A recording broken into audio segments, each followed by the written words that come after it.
It's the JT Cho Show! 10, 9, 8, 7, 6, 5,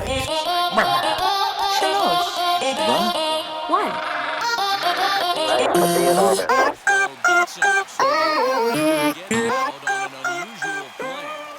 Welcome everybody to another edition of the JT Show. I'm your host JT. Today is the 3rd. It's gonna be May. By the way, people were like, "Oh, Britney Spears is totally gonna replace Justin Timberlake," because apparently, like, there's a huge riff with Justin Timberlake that I didn't know about, and I'm not gonna explore, and we're not even gonna really talk about. But it's May now, so it's not even gonna be May. It is May, so it's May 3rd, 2021. This is the 75th episode of the JT Show. Being number 75, I thought I'd bring a special guest on. You guys know him. His name's Frank. So Frank's definitely going to be joining us.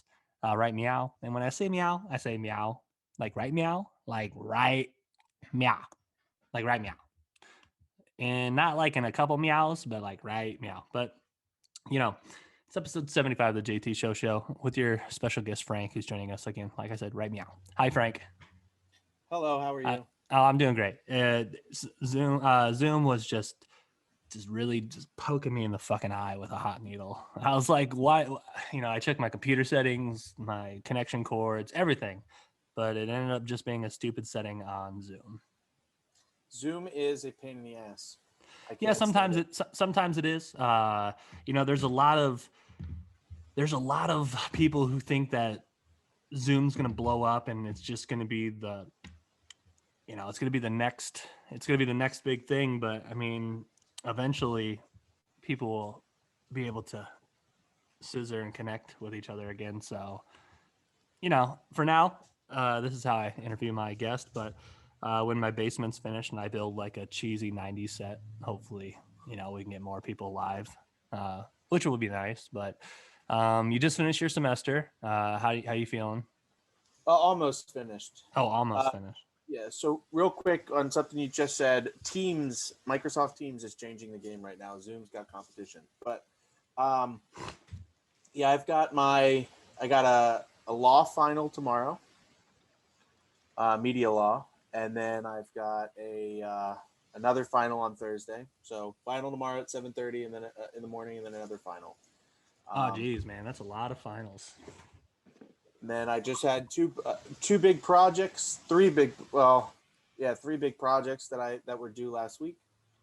So I haven't gotten a lot of sleep, and it's been rough, but it's been fun. I love it. How many weeks do you have in between like your normal semesters? So a couple weeks. So typically when the fall semester ends, it ends right before Christmas. So you get all of Christmas and then New Year's, and then right after that, the spring semester starts towards like middle of January. Right. And then so I'll have about 11 days before my next semester, the summer semester, starts. You got to make those 11 days count. You got any special plans for that or what? I think I'm going to spend some time with the family. Nice. When my wife's not working. Right. I think I'm going to get shit-faced a couple times. I got shit-faced Saturday night. And then, I don't know, I'll be working too at some point, but our office is closed for 5 days, so I will not be in the office. So I'm definitely going to probably play some video games. Hell yeah. I played video games Saturday night for the first time in months. I played Forza. But I just started this anime on Netflix. It starts with a Y. I'm drawing. Is it the new samurai show where he used to be a servant and I'm on episode 3. It's very well animated. I'm really interested where that story is going to go. I kind of like the mutated powers thing that they have going for it. Okay, yeah, I just started the second episode, so I know I'm going to binge a lot of stuff. Yeah, Netflix has really stepped up its game. One thing that I really like that they do is usually a week before the month starts, or sometimes sooner, they'll come out with articles on everything that's going to be released into separate categories. So they'll tell you what Netflix originals are to come out And over the last about year and a half, they've been really stepping up their anime game, which, if you're a fan of this podcast, you know that I watch a lot of it. Castlevania comes out May 13th. That's a Netflix original anime. And it's kind of weird that it's considered an anime, but it's a very good story. Season 4 is going to be the last season of Castlevania. So it's gonna be it's gonna be your last season with the main Belmont, and but they're gonna continue the series set in the same time period, I do believe, but like a different storyline. So if you're a fan of that show, this is the last season of Castlevania. If you've never seen it, just go binge watch the first 3 seasons. It's pretty good. I binged it after you had told me about it, so I blew through it. It's definitely an anime for the animation, but it's not your traditional my protagonist where your typical anime is my parents are dead, now I have friends and my friends bond, and now I gained a power and this and that happens. They're very traditional storylines, but there's some that don't exactly follow it, and this is kind of one of them, and it's really good. I like it a lot. It's very dark, has very good fight scenes, and it's definitely not made for kids. Definitely geared for adults. Oh, it's definitely well done. Yeah. I actually really enjoyed it, so I'm stoked for season 4. Yeah, the same animation style. They made an anime about Zeus, one of Zeus's bastard sons. I can't think of what that show's called, but that one's pretty good. And then this one I had to check out because I just finished. I just caught up to a series that I just started like a couple months ago. So I blew through one called Black Clover. It's on 170 episodes now. That was really good. It took me I started it about 3 months ago, maybe 4, but I really plowed through it during this last month because I had nothing else to watch. But you're caught up on One Piece?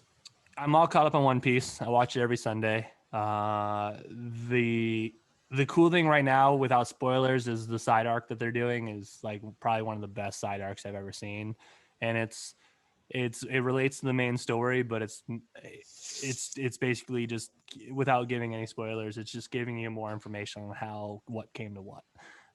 So I'm really enjoying that. That's gonna wrap up, and as soon as that side arc wraps up, it's gonna be fucking pedal to the metal. It's gonna be probably. You hear. We'll talk about some rumors too, because I definitely want to talk to you about some NFL rumors. But they're already gearing towards like this next arc might be the last arc. Like they're just gonna wrap. They're over 1,000 episodes, so can you really blame them? That's a lot. That is a lot, yeah. So much. It's so good though. But yeah, I'm all caught up on that. My Hero season 5 just came out. That's another show that I watch. Some of the newer ones like Jujutsu Kaisen, that's season 2 ended, and that one was that one's super hype. But it's the series now. It's to the point where Netflix, I can binge a series in a week. So I'll probably binge watch the one that you're watching, and then by the 13th of May, Castlevania will come out, and I'm sure I'm going to plow through that in less than a week. Because usually I'll watch like 3 episodes a day, which is an hour, and that's half the season. The one that we're thinking of is I think it's called Yasuke, or it's Yasuke. I butcher names, but that's the one that we were talking about. It's right now. It's number 5 in TV shows today for Netflix, but it's pretty good. I like the storyline. I like where it's headed, and I haven't finished it yet, so we'll see where it goes. It's based on a real guy, right? Yeah. So I didn't know that. So I Googled it because I just kind of wanted to see the reviews before I even watched it, and so the Wikipedia page came up, and I said, wait, this is a real dude, and so it was like Mozambique. It was a guy from Mozambique that went over to Japan, right, and helped. I think some dynasty. I didn't read too much into it, but right. But it was still like, holy crap! You know, like I don't know if he was an actual samurai. I can look that up, but Right. Yeah. I mean, I didn't know that either. So I mean, that's news to me. But yeah, I really enjoy it. he was a samurai of African origin, Wow. The more and you he was know. a retainer under the Japanese. I'm not even going to try to pronounce that. He Hard. arrived. He arrived to Japan in 1579 um, in the service of an Italian Jesuit missionary. So it seems like a lot of the, without giving spoilers, like first episode, some of the stuff and the dates seem to be line up relatively to the history. Uh, and then they just kind of did their whole, they made it like with superpowers and other types of powers and whatnot. So Yeah. Yeah. I mean, like you take history, you give them some badass powers and fight scenes and shit. You got an anime, man. You said you got if you don't know, Frank's less Frank the Tank and more Frank the Dad, but he did let himself loose, like he mentioned the other day. How was drinking for one of the first times in a long time? uh, it was good. It was like 8 o'clock at night. One of my buddies out here hit me up, and he was like, "Hey, my boy just got in town. Like his boy just moved down here, got a job at McDill. So he was like, we're gonna go out to Miller's Ale House. No relation to Josh, and they really bad joke. Um, and so I had a couple drinks there. We hung out, and then they're like, "Hey, we're gonna go home after a few hours." And so I stopped, got some beer on the way home, and I was just gonna sip on some beer, play some video games. Then I Right, realized I had a half bottle of or half flask of Jim Beam, right. so I started like throwing back some shots. Mm, Uh, Next thing you know, I was tanked. right. Frank is Um, tanked. I woke up. I ate some bagels and cream cheese, and woke up on the couch to my daughter pulling on my shirt, and I guess I had woken them up at some point because I wanted to. I don't know what I was doing, but Yeah, um, yeah, it happens. I mean, I'm 3 days into my sobriety month for Miracle May. So how's that? I'm bored. No, I'm just kidding. The first day really, it was the first day that it was a work day, and it was just like a shitty work day. So you're kind of just like, God, I could just go home and just plow a beer or two. But honestly, it's kind of refreshing every time I do it because I mean, you kill your tolerance. All right, you completely reset your buildup of I don't really Yep. feel it until I get to 4 beers. Um, but it's kind of like toward the middle of the month because I mean, my biggest thing this month is which I haven't done in past ones, is usually once a week I would have a cheat meal where I would either Okay. get pizza or go get fast food or something. But I'm really trying to make this one about not eating any fast food for the month, excluding Subway though, because I mean, I know Subway isn't the healthiest, but it is sandwiches. Wor- Worst things out there. Yeah, and the other day, like I'm in this really shitty work cycle right now where I'm working six of the next. Oh well, I'm in the middle of it. So today's my day off, and I work the next 3 days. So I'll be working six of the last 7 days. So I really haven't had time to grocery shop. So what I've been doing is every morning I stop at Kroger and I just pick up stuff to eat for the day. So I'll just pick up a breakfast for when I wake up and lunch for when I get done. And the lady's like, "Weren't you here yesterday?" And I was like, "I don't have time to grocery shop. Grocery shop, okay? Like I like this last week, because I've still been exercising. Um, I've still been doing stuff to like improve myself, but it's just my life's just been a little busy right now. But once May is over, we should be good to go. I mean, not even really just May. After this next like week and a half gets over, because Saturday I have to help someone move. Um, Okay. Moving's never fun, but they're a great person, so I'm definitely gonna help them. Uh, but Yeah, it's just sometimes it just feels like your life goes 100 miles an hour, and I know that you're finishing your semester, so it's probably going almost 100 miles an hour. So I do appreciate you coming out and doing this.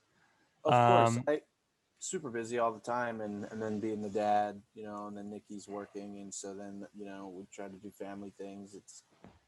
It's tough, dude, but I feel, without getting too much into it, uh,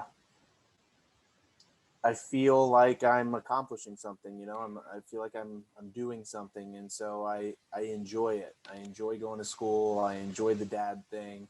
Uh, it's that's just that's life. how Life's good. that's how I feel when every time I do a 5 minute set for open mic nights. That's exactly how I feel. I'm doing something. I'm trying it.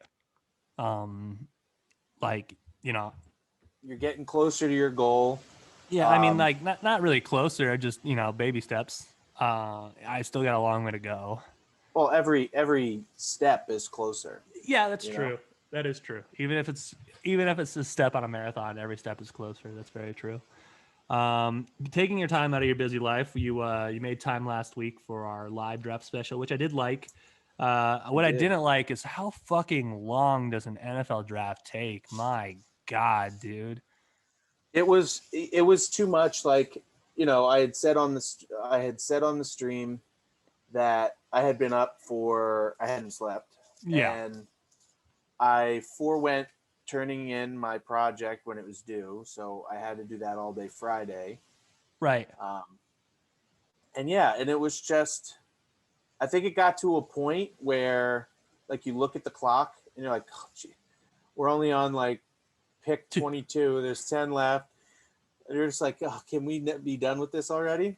Like, it was cool hanging out, but Oh yeah, it was cool hanging out, but saying, "Hey, we're gonna do a live draft show," and I got a ton of you like, it was a good stream for me. A lot of people tuned in. At one point I had close to I think 7 or 8 people watching at the same time, which is huge for me. But it's just like it. Who I don't think next like unless we do another live draft show, and if we do, we'll have to come up with like mini games or something that we can all do together.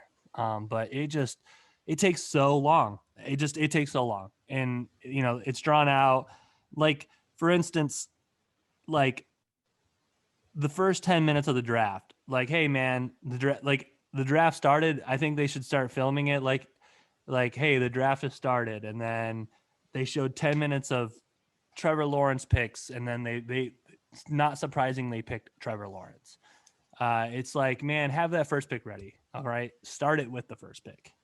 Hey, and then like, oh man, in my, this is my personal opinion, but the NFL was also, they were, oh, what is this? I don't know what this is.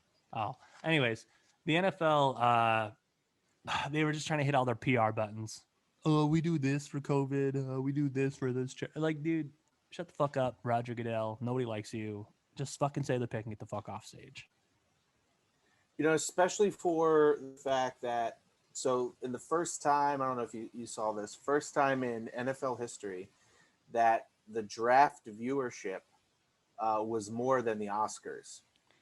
Wow. Oh yeah, I know. I did not know that. I know the Oscars. I think the Oscars was like 9 million. It took a huge dip. It was like 9 or 10 million. Yeah. I think it was like 9.8, right around there. But huge dip. Nobody gave a fuck about the Oscars this year.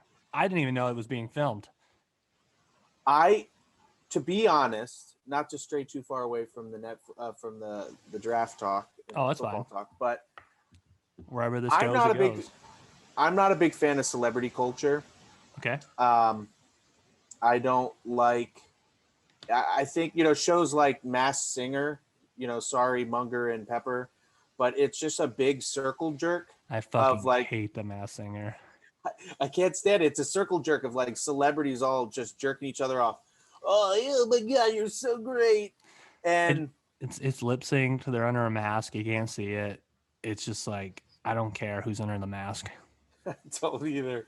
And and uh and so the Oscars has become like this. If anything, that, like, there is nothing good that's come out of COVID, arguably.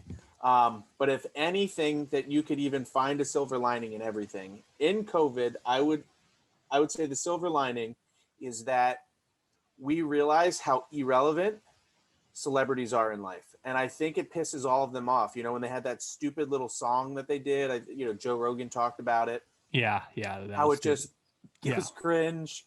Everybody was like, what are you doing? Talking about like your grandparents are dying and you're sitting here singing a song about whatever that John Lennon song was. But Imagine all the people. Well, it's like, and a lot of those celebrities, they don't know, they like try to pretend like they know what it's like to go through struggles, and you're like, look at your bank account, like what struggles do you have right now? I love to go back to Ricky Gervais's recent, I think it was Golden Globes. Yeah, that's a great speech. When he just starts tearing into every single one of them, the faces, the reactions. I like anytime I really want to get a good laugh or feel good about myself, I go back to Ricky Gervais's Golden Globe monologue. Yeah, just lit them all on fire. He did. And then he was talking about, my favorite was his Bird Box. Was it Bird Box? I think that was the one they can see.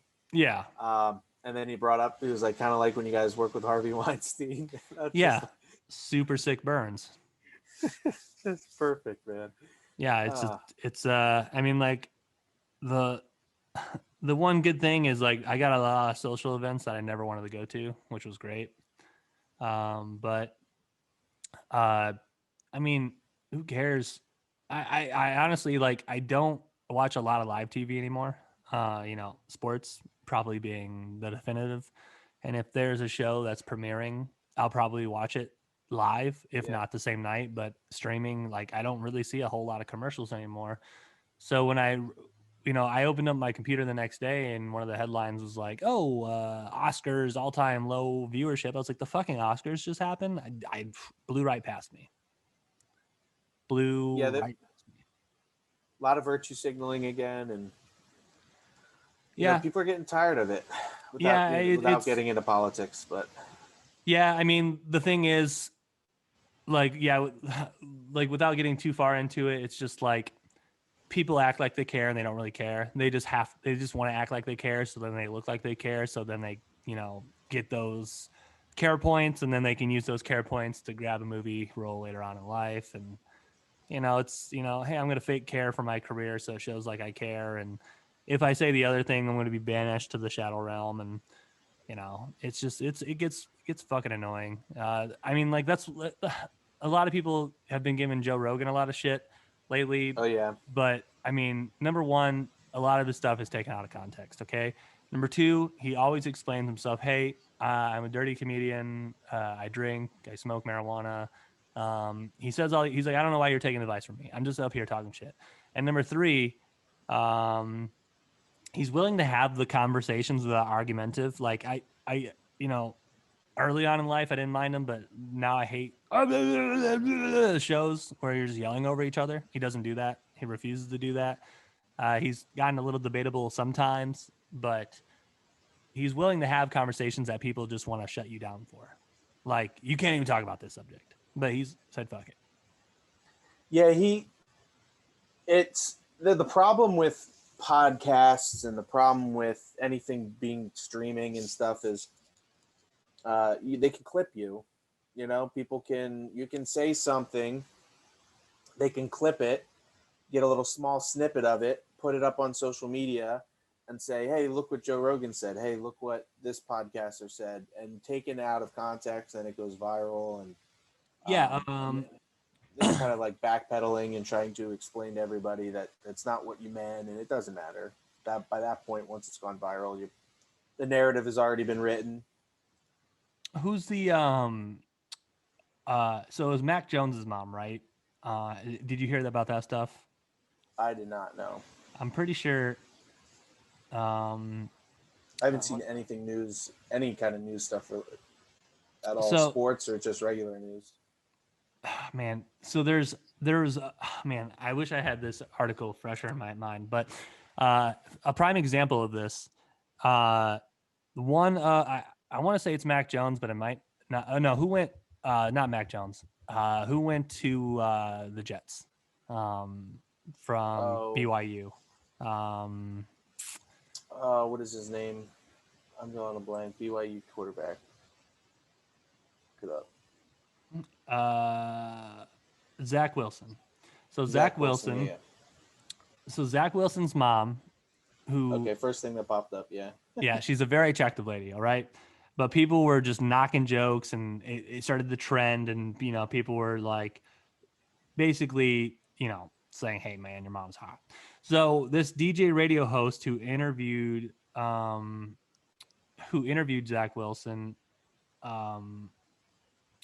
basically asked him.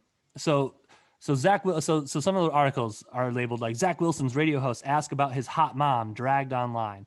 So like right off there, you're like, oh, I'm triggered. How the fuck you're a poor journalist. You're a poor journalist. You're just talking about his hot mom. So instead of doing that, I looked into the article and I looked into the context. And the dude's name is Craig Carton. He's the radio host, and he said, "Appreciate how sensitive you are, but to be sure you listen to what you said to versus what you assume I said." I asked him how awkward it was that the Post, not him, the Post, wrote a story about his mom's looks and also the number one trending topic online all day. I didn't ask him about her looks or to comment on them. There's a huge difference. So somebody takes that small snippet and they clickbait it, and they just trigger all those motherfuckers who won't do any research about it. And that's the problem we have here today. Out of context. You see it all over. You see it. It doesn't matter what the subject is. It doesn't matter what person's talking. No, if you talk about that subject in a manner that they don't want to hear it, they want to cancel you. It's the cancel culture, and people are growing tired of it. You're seeing headlines like, "Oh, canceled," and then a week later it goes away. It's on both sides. It's on every side of every aisle. It's frustrating. And it's slowly starting to move away from social media. Republicans used to do it with like the troops. All right. They used to say shit like, "Oh, you're bad mouthing the troops, canceled. Yeah. You're unpatriotic. You're un-American."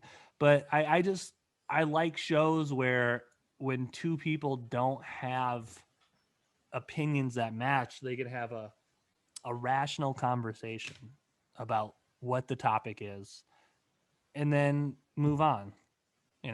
This is America. We can fucking all have our own opinions. And I wouldn't say I love politics, but I enjoy watching it, and I try to watch everything from left to right. And, as far as, I watch a couple political streamers on Twitch that are like communists and socialists just because I like to get opinions from other sides. But it gets to a point where there's other stuff going on, yeah. I'm able to have conversations at work and at school, and we all get to just discuss and share our opinions, and it's all friendly, and it's never violent, and it's never angry, and that's it. Go about your life, Yeah.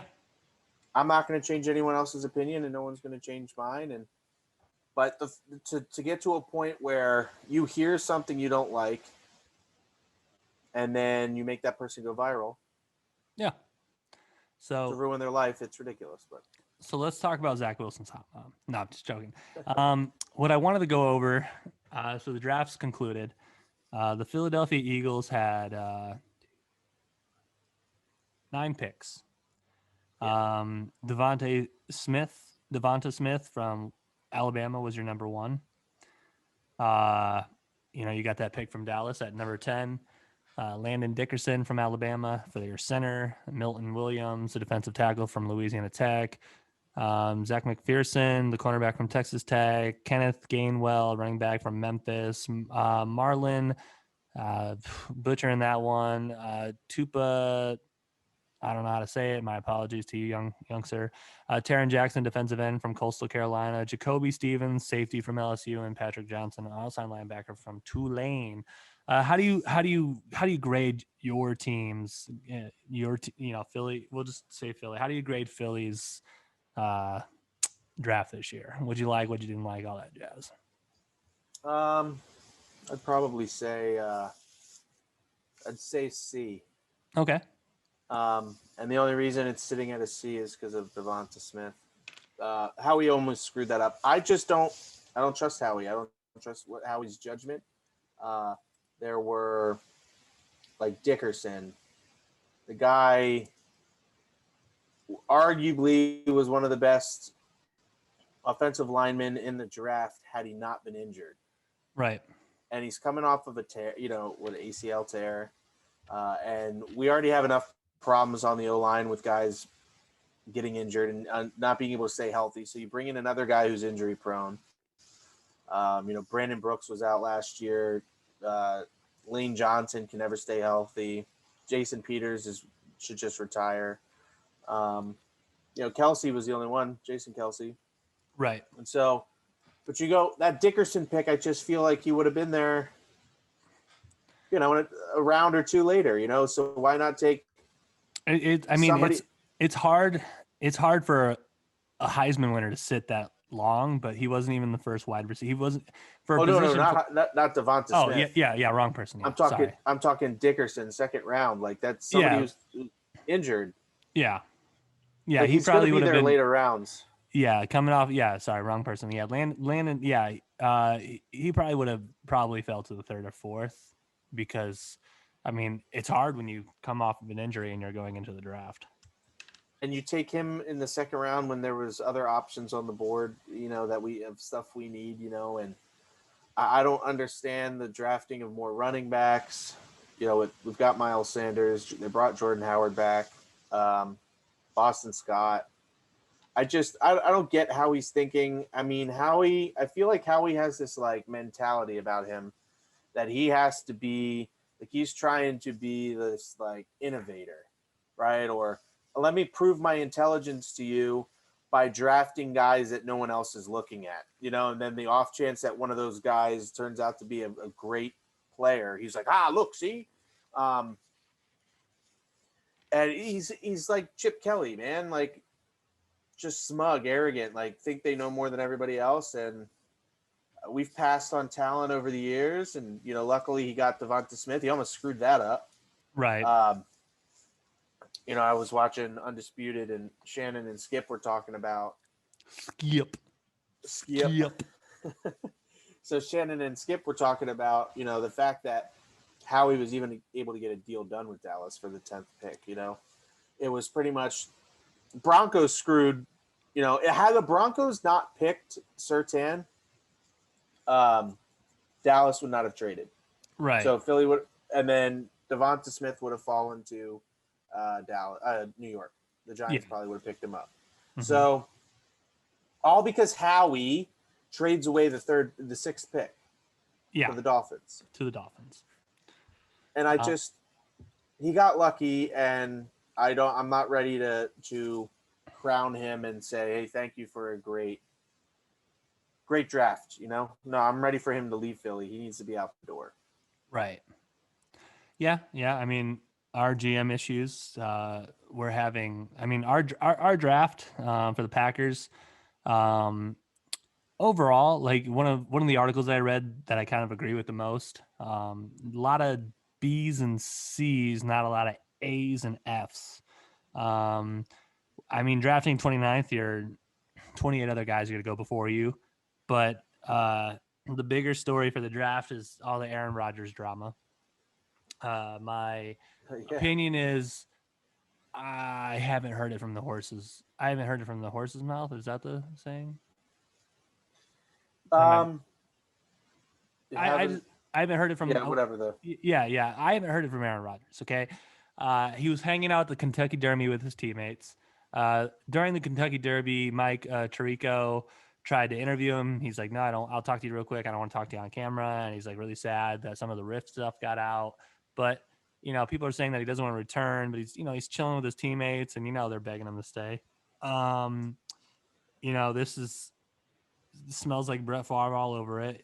I know it's different. Brett Favre kept retiring and coming back and retiring and coming back, and they're different scenarios. But it's kind of like, Another weird thing is no quarterback has played for 17 seasons for Green Bay. Bart Starr and Brett Favre each played for 16 seasons. But I think. Go ahead. I was going to say that just we give each other.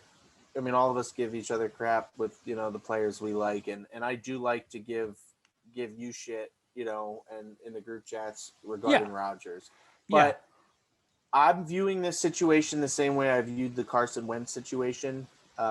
It's clicks. So many clicks. So many clicks.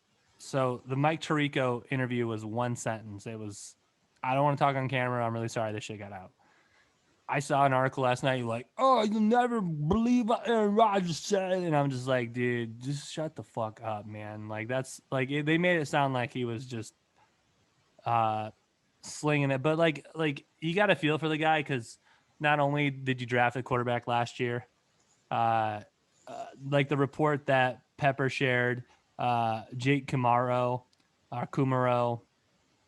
he was that. I believe he was a rookie, but he was on the Packers, and he had some big games. He didn't have a great season, but he had a solid season for the Packers.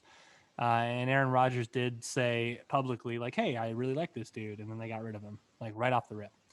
But it's like you got to feel for Aaron Rodgers, but you also got to feel for the organization. So you got to pick which ones you like.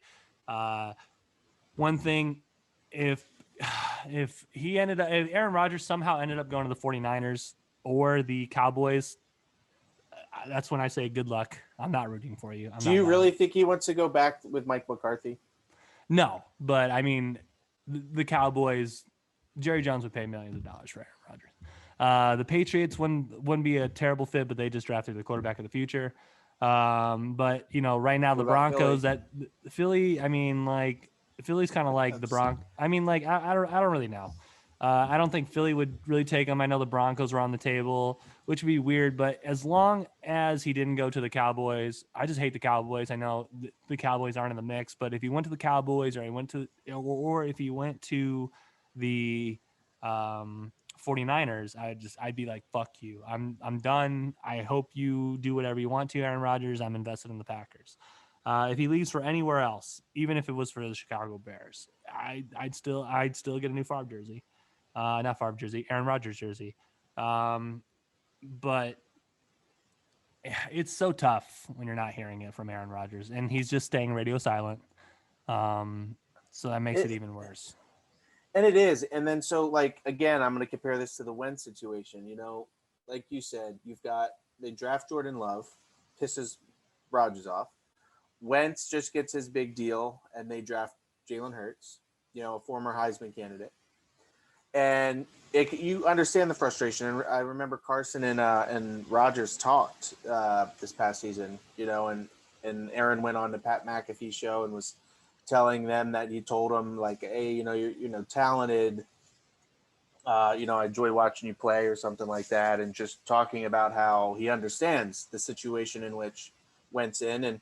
And then, but, obviously the difference is Rodgers went out and played and won an MVP, whereas Wentz, I mean, he didn't get that. I just don't think, I mean, they lost faith in Wentz. But the thing with Rodgers is it's this idea, it's the clickbait. It's we're garnering a story, we're making a story.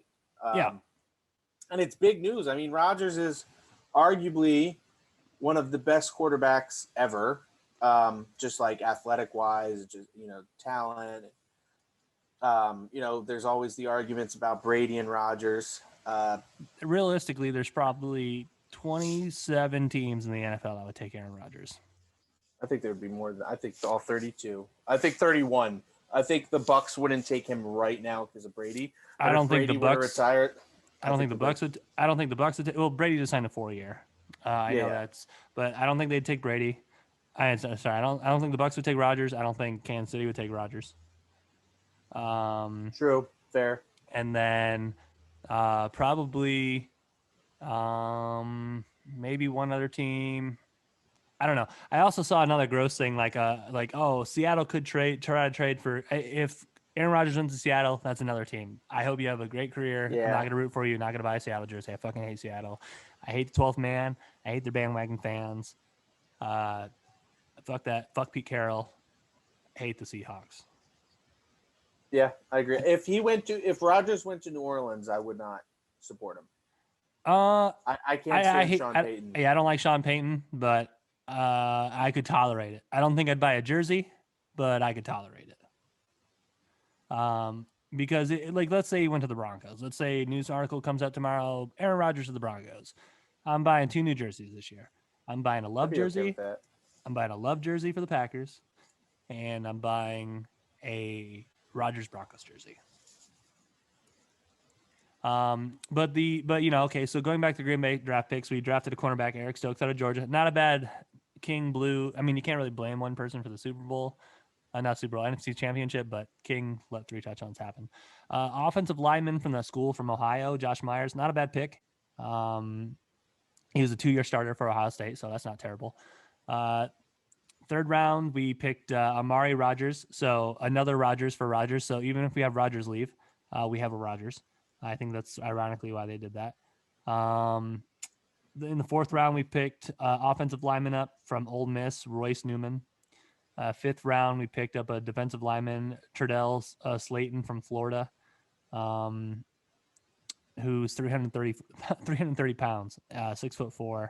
And he at the combine, I think he bench pressed it 29 times. So he's a big boy. 5th round, we got another cornerback. So I like that we're reloading our defense. We got another offensive lineman. His name is Cole Van Lanen. And he's a Wisconsin native. He grew up in Green Bay. He went to the University of Wisconsin, and now he's playing. He's pretty much he uploaded something to social media pretty much right in his backyard. That's Lambeau. And that's dope. It's like being from Philly and getting drafted by the Eagles. Yeah. But if I was from Michigan, I'd like to be drafted by the Packers. I would have to agree to that. But for me, I mean, we got another linebacker, Isaiah McDuffie from Boston College. I don't know why we took a running back, Kylan Hill from Mississippi State. We've already got Aaron Jones off a fresh contract, and we drafted we had a rookie running back last season. So we got rid of Jamal Williams, who went to the Lions, and he's a solid running back. I think the Lions will hopefully use him. I mean, like he's very good. He's a very good 2-back, but I just don't understand why we drafted another. I feel like you could have gotten a free agent to just fill in those 3rd running back, because AJ Dillon did get in last season. He had some good reps for a rookie. You're running behind an all-star running back, Aaron Jones, and Jamal Williams is he's basically, I mean, as a 2-back, that was a good combination, but you're also throwing in a 3rd back, which was Dillon. So I just don't understand like why we're drafting. I don't know. I'm not a GM, but sometimes it just makes me want to pull my hair out. Yeah, I personally don't think I could do the job. I wouldn't be good at it, but I do still like to backseat drive or whatever. And, when basic fans can tell you the needs of the team, and then the GM is still like not doing it my way. We're the one, we're watching the games and we're seeing there's holes in certain positions, and the Eagles just cannot stay healthy, and our secondary is garbage. Right. And, and you don't press that need, it's frustrating as a fan. And you sit there and you're like, what do you get paid these millions of dollars for if you're not going to do your job properly? Right. Yeah. I mean, like, you're basically holding the faith of your entire organization in your hands, and you just fuck it all up. It's a hard position because, again, like you previously stated, There there was one fact I should have like screenshotted it, but it had something to do with like I think 60% of everyone that was drafted last year in the 4th round or later is still in the league. Or so basically like those late diamonds in the roughs, those are like, you'll never get another Tom Brady. 100%. You'll never get a quarterback drafted that round that wins that many rings. You might get a first rounder like who potentially could go to a dynasty team and they could build around them and they could keep going to all the championship games. I mean, Kansas City is gearing up to keep going to AFC championship games right now, but you're basically you're never gonna get another Tom Brady, but everybody wants to get a Tom Brady. Everyone wants to get that diamond in the rough, like you said. And then, hey, look at how smart I am drafting this guy in the 5th round. But I don't know the percentages, but it's a shot in the dark if he's going to turn out or not. I mean, it's hit and miss, and I think a lot of fans we don't sit here and pretend. I mean, there are probably some that exist think they can do the job, but I think a lot of we don't sit here and we understand that there's no like maybe real science to it. You could have 1,000 scouts tell you this player looks great, and then you go, okay, cool, we're drafting this player, and the next thing you know, that player steps out onto the field and has a career-ending injury. Like what do you do at that? You can't predict those types of events from happening. You can't predict what kind of play they're going to have on the field. There's so many things that go into it. Not a sponsor. But at the same time, it's like, okay, well, you do know right now the top players that are, that are out there, and yet, oh yeah, your team needs a wide receiver. Okay, well, we're going to draft a lineman. I mean, the Lions of the late 90s and early 2000s, until they got Calvin Johnson, was let's just keep grabbing another fucking wide receiver. We need somebody to catch the ball, but not somebody to protect the quarterback. It's just, it's always, it's bass backwards. Yeah. And it's frustrating as a fan, I mean, you do make the joke that I am a Eagles ungrateful Tampa fan. Oh no, yeah. Yeah, no, not you. Eagles fans are ungrateful. I understand that you guys are upset and things haven't panned out over the last couple of years, but you just won a Super Bowl. True, and that's why I say, and I think, we yearn for that, right? We won it again. I remember the feeling, and you think your team's gearing up to make, and understanding that not every Super Bowl team is ever going to stay together, right? I think the Bucs this year are the first team to have every like major player, every offensive player resign, and then even like every key piece to your Super Bowl victory re-sign, right? And that just doesn't happen. But still, you think if you keep, a relatively certain amount of, core players, that they're going to turn around and, I mean, you're poised for potentially another run, and your team just stinks the next year, and then it continues that, just keeps continuing. Like, it's frustrating. Yeah, especially because if you think on it on like an organizational standpoint, you're hitting that window. All right. Are you trying to build that dynasty to where you go to the playoffs every year? Are you building a 2 or 3 year run? Like if we switch it up to baseball, the Tigers had a very good window. We had from probably 2006 all the way up until 2015 to really do anything, and we blew 2 World Series. But it's sort of, you get those teams that reload. Hey, we're loading for this year. It's all or nothing. And then you get teams that draft correctly. Like that. I mean, I know the Patriots didn't make the playoffs this year, but for 20 years, they did. And you get those, you either get a dynasty or you get small windows of opportunities. But then you get those GMs that think they're building a dynasty, but really they're just pissing away their windows of opportunities. And I think that's what's going on with, the Eagles. I think Howie's time is done, and I hope he's on the hot seat this year. I don't know. I mean, Lurie might give them some leeway because Sirianni's a new coach, and so you got to understand there's going to be, growing pains, but I don't know. Yeah, that window's there, dude, and it's teams around you are getting better, and it just doesn't feel like, sometimes it doesn't feel like your team's putting forth an effort. I disagree with you on the Chiefs. I don't think the Chiefs are. I think the rest of the AFC is going to get stronger and stronger, and I just don't think the Chiefs are going to keep it up.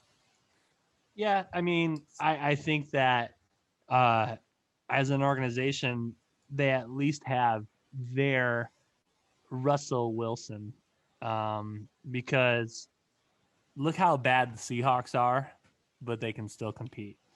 And talent-wise, like Patrick Mahomes is the real deal. He had no offensive line essentially for that Super Bowl loss against the Buccaneers, who had a very good rushing scheme.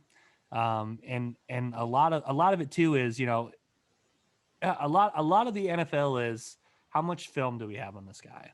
So a lot of the times where you see somebody have a breakout year, you're like, okay, let's see how much film we have, a year's worth of film on him now. Let's see what we can do this season to really try to stuff him.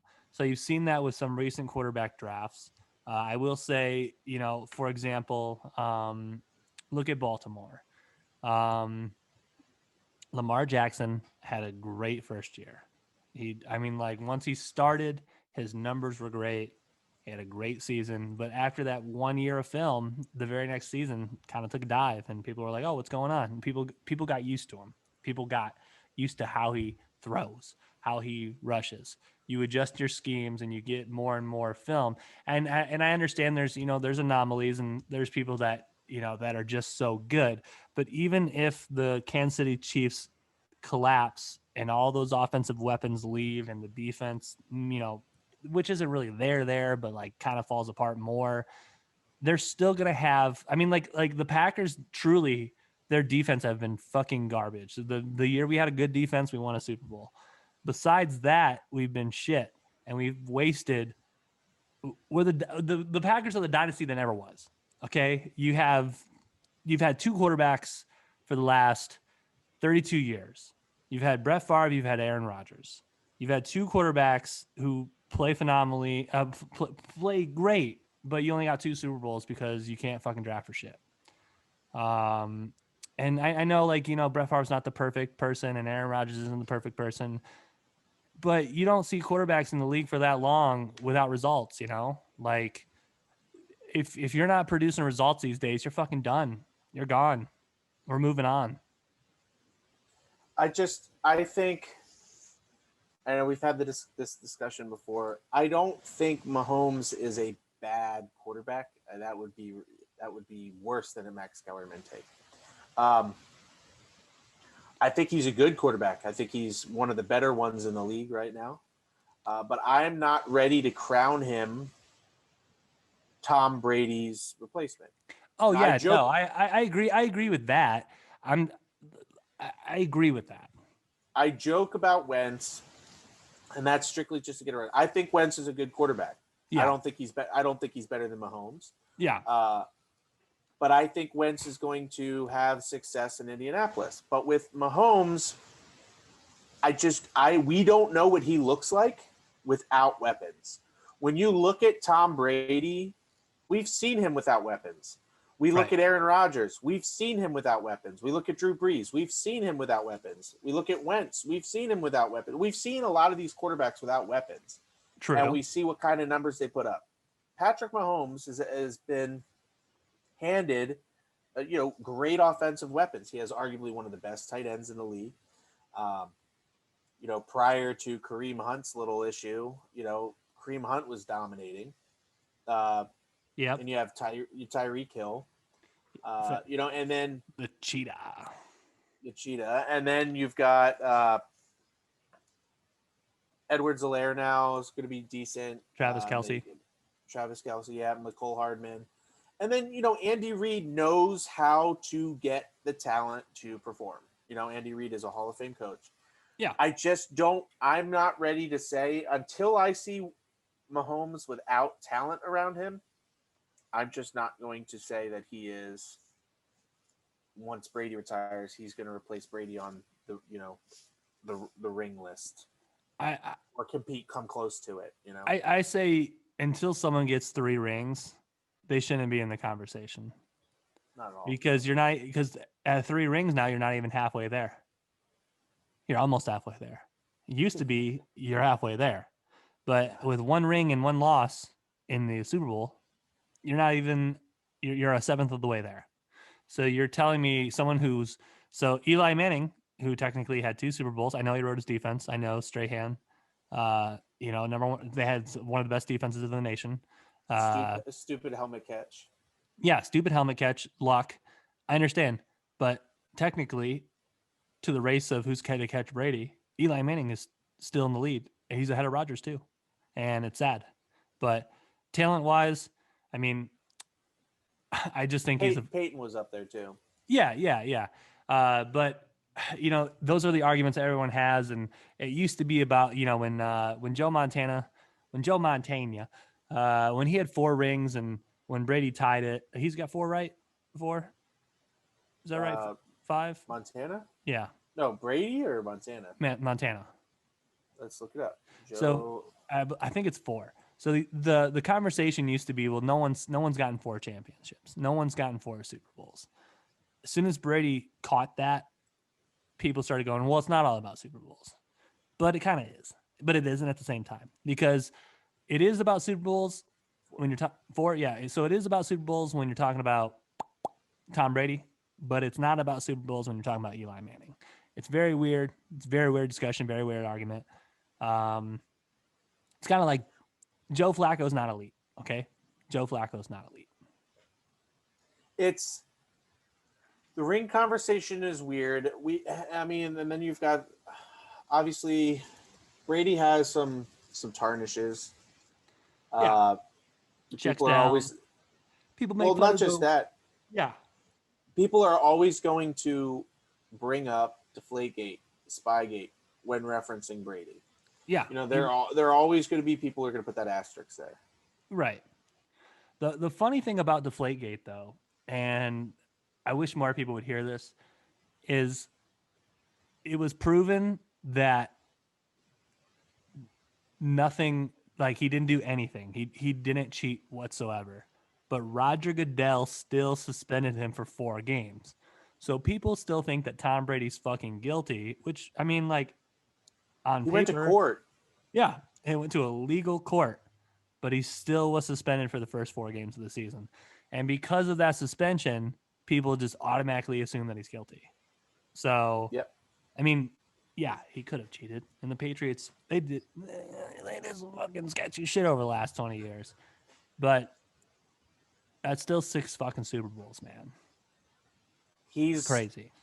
He's the GOAT. He really is. And it's his name. Like, people don't want to give him the credit. It's like LeBron. As much as I can't stand LeBron, you have to acknowledge that LeBron is a dominant player. Oh, he's physically the best basketball player in the league. Like physically, like, yeah, he's very. I just hate him for other reasons. But I agree. Not the political ones where he's saying shit, but I just hate him. He played for Cleveland. He's the super team creator. He's a fucking whiny baby on the court, and he flops. He flops way more often than a lot of other people do. Not to mention the guy could say, take a picture of a poop, and that would go viral. People are like, man, look at that. It's the largest poop ever by any man. Yeah. I mean, like, if he was doing that more, then like that would add more fuel to my fire. But the problem is like companies like SportsCenter and ESPN, like LeBron James sells. Like, did you see the Last Dance documentary? With Michael Jordan? No, not yet. So they kind of explain like how, like, for instance, he would have, like, these are things I don't think about. He would have to pay a grocery store chain, he's got millions of fucking dollars, but he would say, hey, will you guys stay open after you close for an hour so I can go fucking grocery shopping? So he would just tip them like money, like a significant amount of money, like well worth it, so he could privately go grocery shopping because he was so fucking famous. And, fame sells.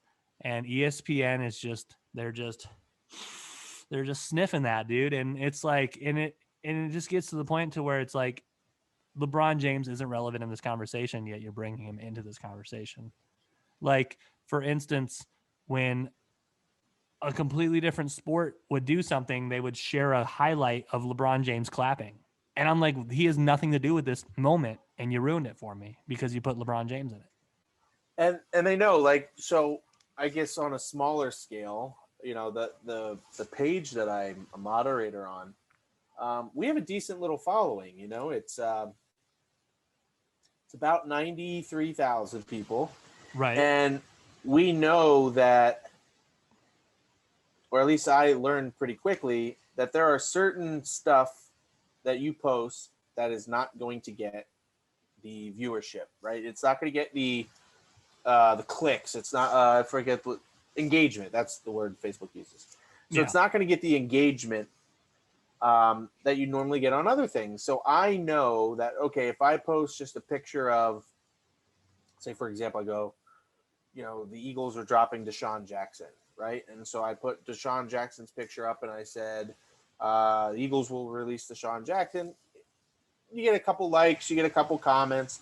But I know that if I share some sort of meme, if I create a meme or share some sort of meme that is shitting on the Dallas Cowboys or, or Dak Prescott, all of a sudden it's just hundreds of likes. And, like one of our memes sell. And one of our guys posted just as heartfelt when Dak Prescott got injured last year.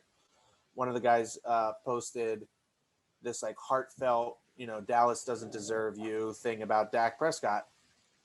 But I mean, it was a million engagements.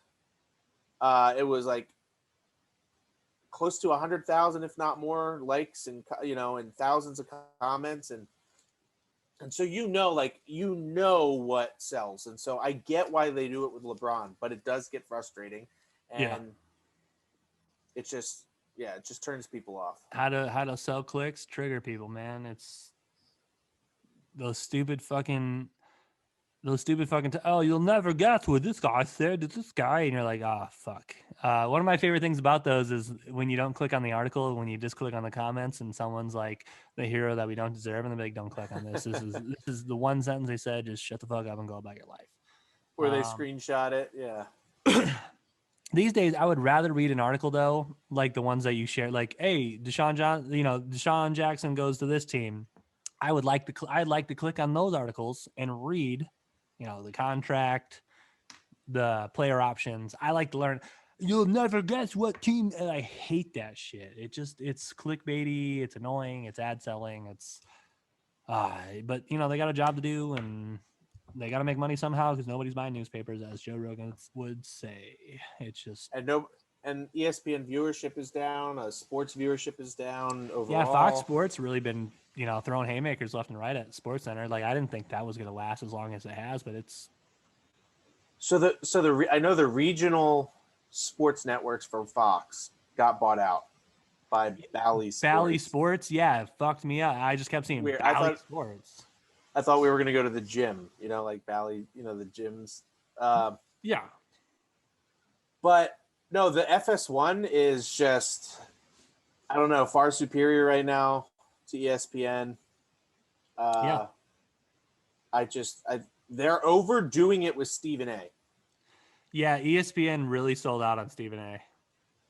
He's just like, Stephen A is the not politically and not clickbaity, I guess.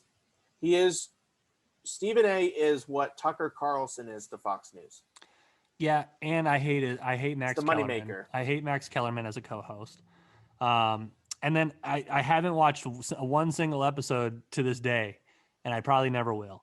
But just seeing the commercial of Stephen A's new show, and he's arguing with himself with a baby filter on, like, is this what we're fucking doing for content? Hire me, all right? I'll at least bring on friends who can just talk about random stuff without having to use a fucking baby filter. Like he's literally filming himself for a future argument with himself. And I'm like, is this what fucking sells? Well, it's because somebody, when the baby filters came out, and then like the old man filter and everything, somebody turned Stephen A into a baby. Yeah. And Sports Center and ESPN were like, "Oh, this is gold," and it got the engagements, and now they're milking it. Right. And eventually, the milk runs, the teat runs dry. So, Teats do run dry.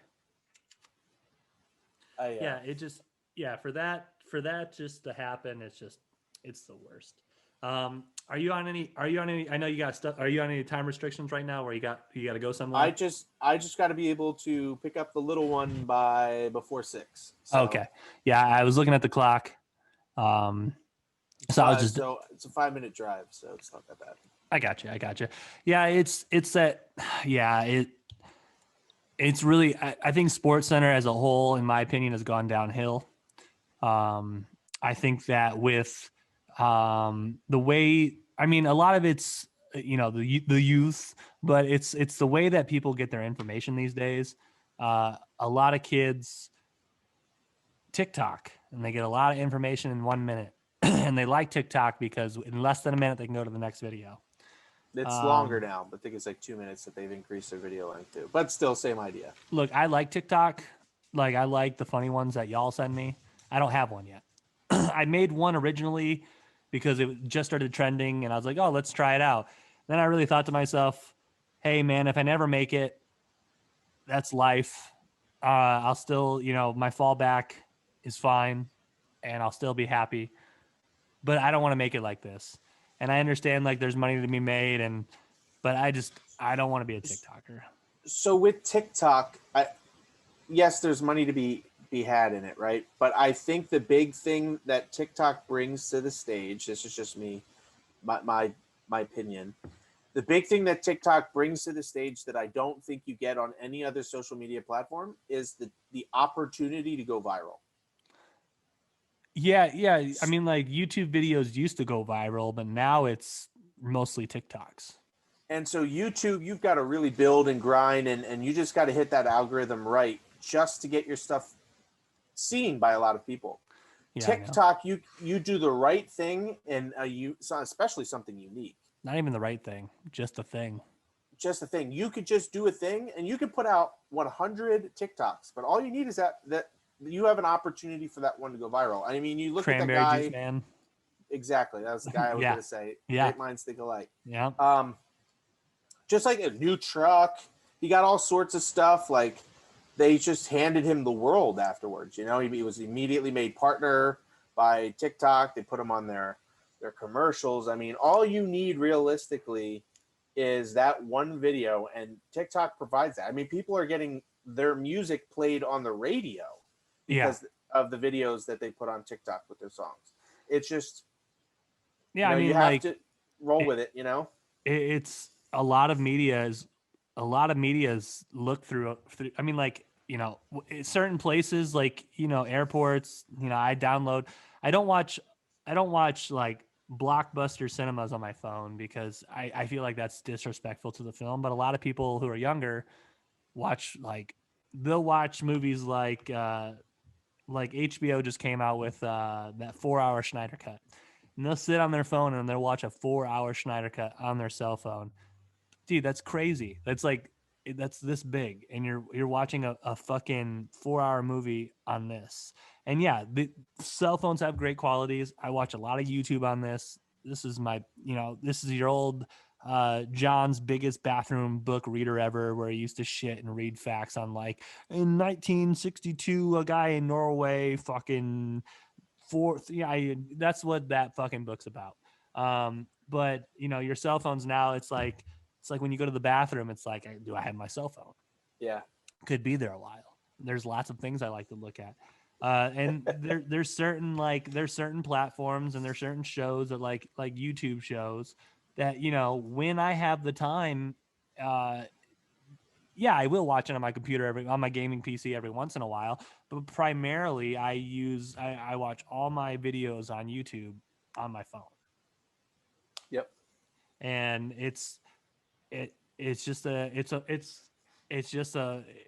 way the platform's going, and Yeah, it's weird. It's weird to see technology evolve. I mean, like I feel like this is how original radio felt, let alone AM radio. Like the jokes that they make in Hot Rod. This is gonna put AM radio back on the map. But it's like, man, where are we going after TikTok? I don't know, because it was Vine before TikTok Yeah, it was Vine before TikTok, and with then Musically or whatever. I don't remember what there's it was. another platform that came on because they thought TikTok was going to get canceled by the U.S. government, and that's where a lot.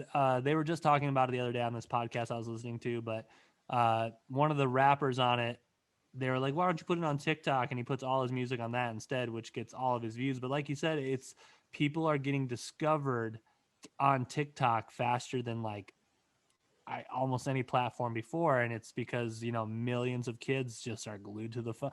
It's like for instance, I went the other day. I left to go grocery shopping, and I forgot my phone at home. This is like 2 weeks ago. And grocery shopping usually only takes me about a half an hour, 40 minutes at most. Like I'm talking like empty pantry. I got a list.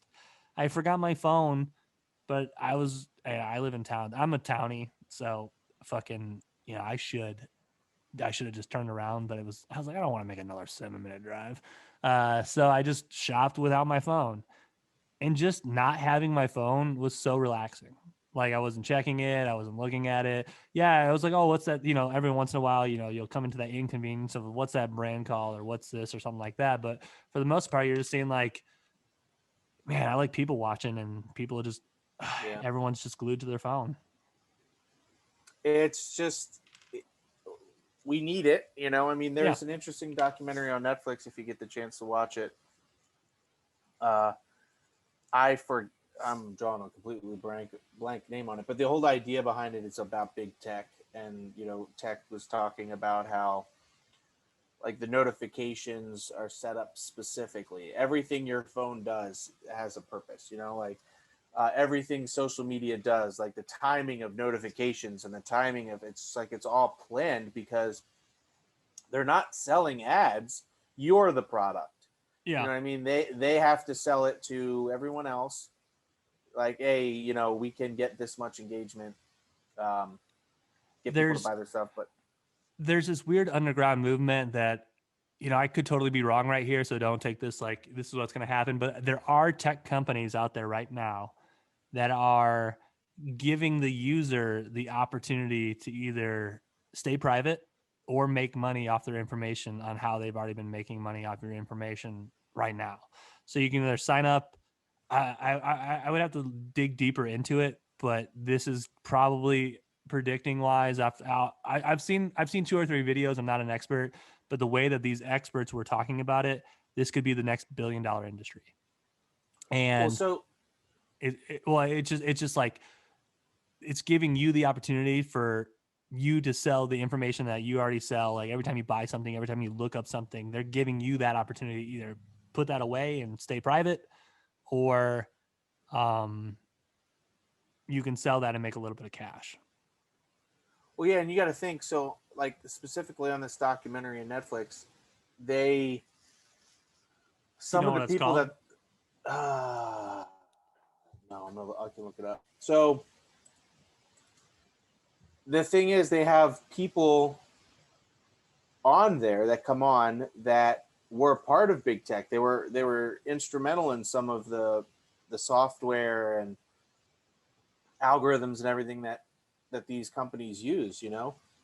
And so they're talking about how it's a problem.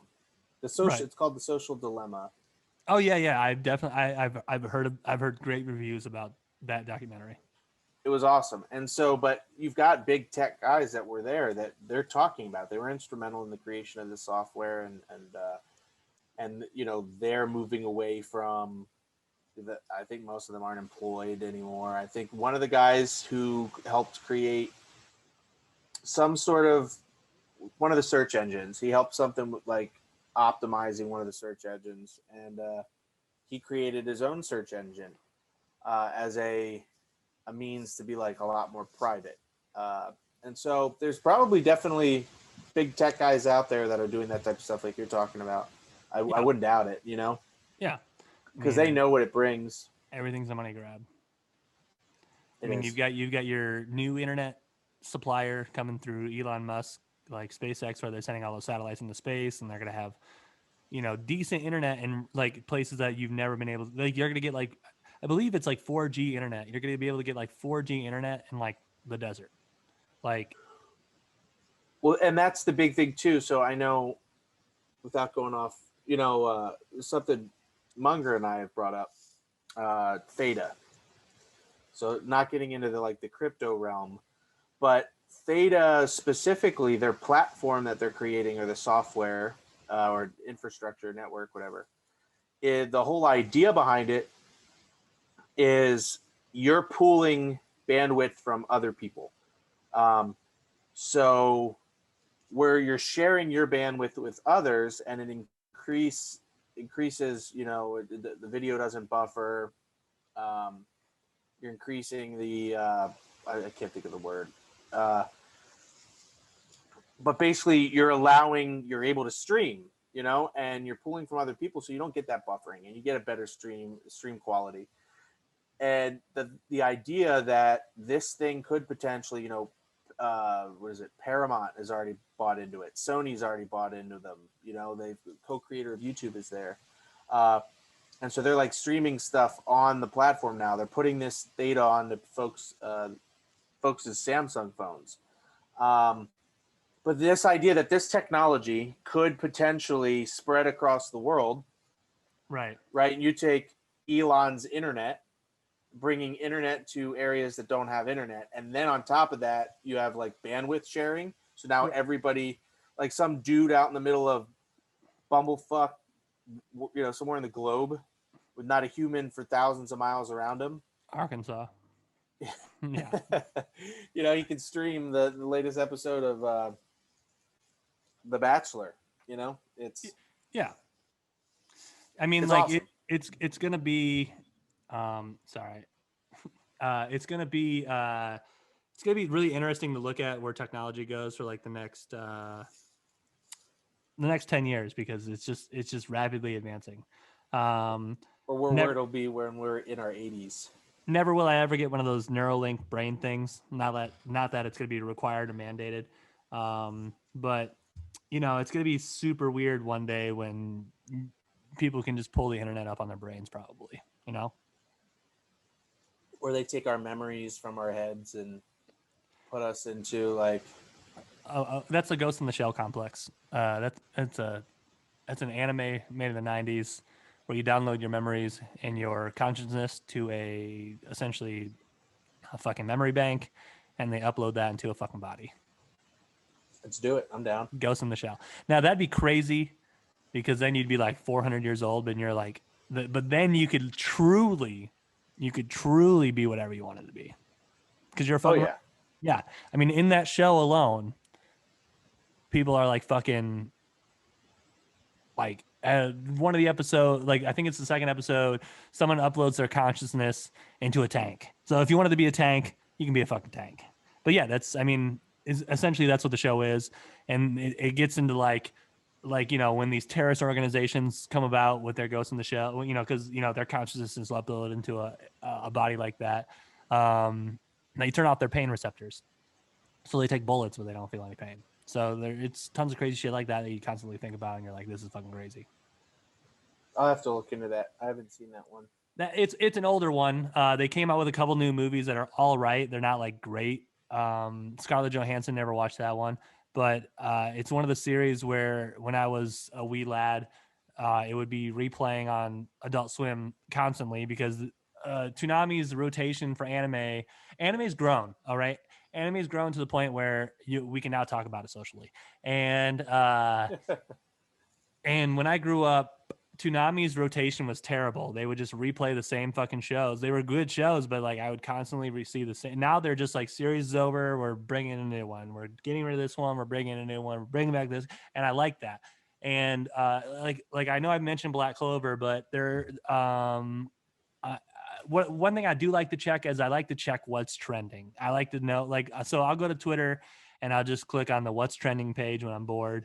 And I'll just be like, oh, good game by the 76ers to come back. That's number one trending. Number two trending, probably like Luka Doncic, like Luka, and Luka hit some crazy shot. So everyone's like fucking tweeting about Luka. And then, but the other night, Toonami was trending at number 3 because there was 2 specific animes that were fucking, people were just like, oh my God. And the cool thing is, where Toonami is playing one series, they're only 20 episodes behind at most. And I like the fact that on Twitter, anime is trending because of how wholesome of an episode that it was.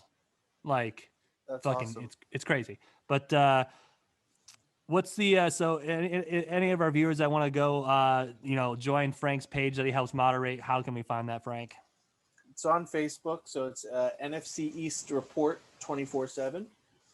Strictly, we mainly strictly talk NFC East football. I think I said on the stream that we got a new moderator. His name is Mike Fisher. He is a Sports Illustrated writer for the Dallas Cowboys and the Washington football team.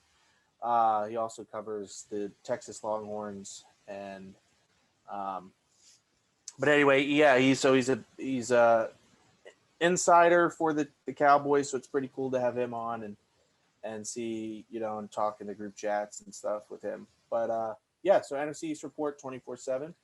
Unlike last time, I will throw it in the link on the YouTube page. You can, if you don't know how to find my YouTube, go to www.jtofjville.com. My social media links are always posted on the YouTube pages, as well as this page will be. If you're like, oh man, I can't find your YouTube, again, go to jtofjville.com. Or you can go to Twitter, which is handle JTofJville. That's JTOFJVILLE. And then, that's where I post every time I upload an episode. I post the audio link, I post the fucking YouTube link. So that's where you'll find it. Unlike most teenagers on prom, we're going to wrap this up. Any last thing that you got to say, Frank? No, it's always great for you to have me on. I really enjoy it. And, Episode 75. I was like, man, I got to get someone who's been on it a lot, because this is like an anniversary episode. Hell yeah. I didn't think I'd make it to 75, but here we are. Here we are. Let's And, keep it rolling. and even though I'm not fucking a millionaire, or I would hardly call it a viewership. Yeah, what I like is I've got a handful of people that fuck with it. And that's good for me. And it, like I said, originally I got the idea sort of from Joe Rogan, but I gotta go. Okay, I'll talk to you. I'll let you sign off. Okay. Thank you so much for having me on. Goodbye, Frank. Bye. Yep. Tell Nikki I said hi, and tell your daughter I said hi, even though she won't remember it. Will do. All right. All right. Let's see. Once removed. Don't report. Anyways. I just want to make sure anyways. Like I said, this isn't my day job. This is a hobby. Originally, this was supposed to be all about like, hey, stand-up comedy, rise to fame. COVID happened. I took it in the direction that it is. I don't mind it. I get to talk to my friends. We get to talk about stuff. We're not experts. But, I'm me. I'm Jake Taylor. I'm glad that you guys are here. If you're still here, drop some comments. I may never make it, but at least I tried. So this is the 75th episode, last episode of season 3 for the JT Show. Y'all have a beautiful rest of your week. Maybe I'll be on this weekend. I'm definitely going to be streaming tonight. Twitch.tv/JTofJville. I love you guys. Thank you so much for being here. I don't have any tour dates. I emailed a club for 3 dates that I'm available. I'm waiting for another club to email me for the month of May. So hopefully sooner or later, I will be doing more stand-up comedy, and I will tell you guys how it goes every time, even when I bomb. But again, thank you so much. Have a blessed day. Stay safe.